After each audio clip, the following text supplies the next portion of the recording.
Welcome to my second video for the week. In this video, I'll be covering any game news that's not from last week's Game Awards. Since we're now fully entrenched in the holiday season, there's not a lot of news, but there were definitely a few things I think Miko should know about.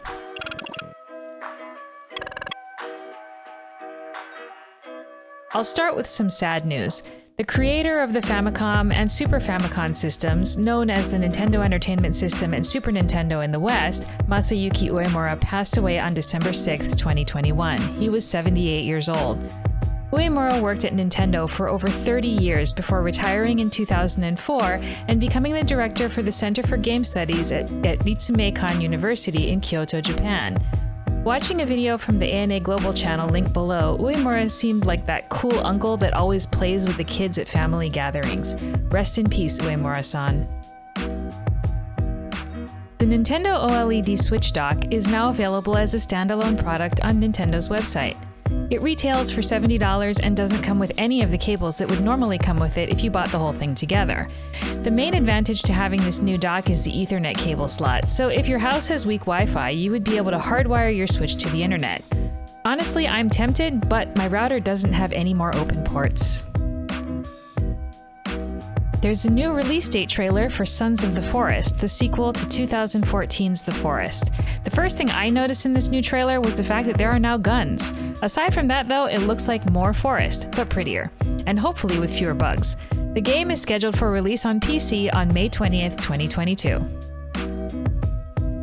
The Epic Games Store finally has a shopping cart. That is all.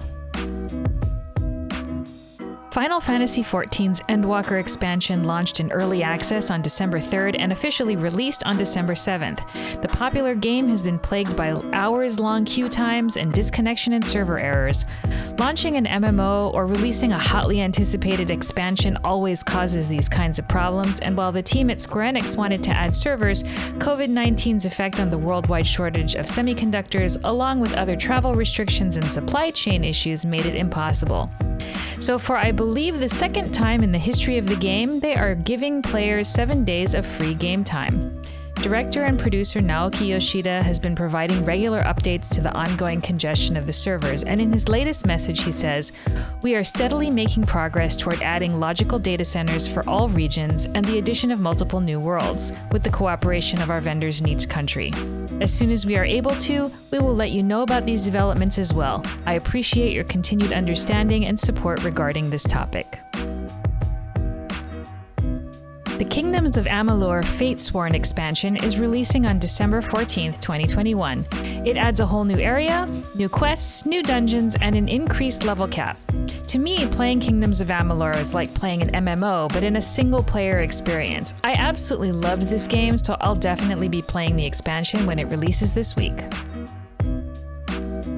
The official Japanese Pokemon YouTube channel released a playlist devoted entirely to the Pokemon Pochama, known as Piplup in the West. Project Pochama is a collection of 26 videos highlighting the cute little blue penguin in live-action shorts, animations, and even a music video. Pokemon Diamond was the first Pokemon game I ever played, so Piplup is my favorite Pokemon. I'm also a huge Tuxedo Sam fanatic, so clearly I just love cute blue penguins. Anyway, although a lot of these videos are in Japanese, they can be enjoyed even if you don't understand a word of it.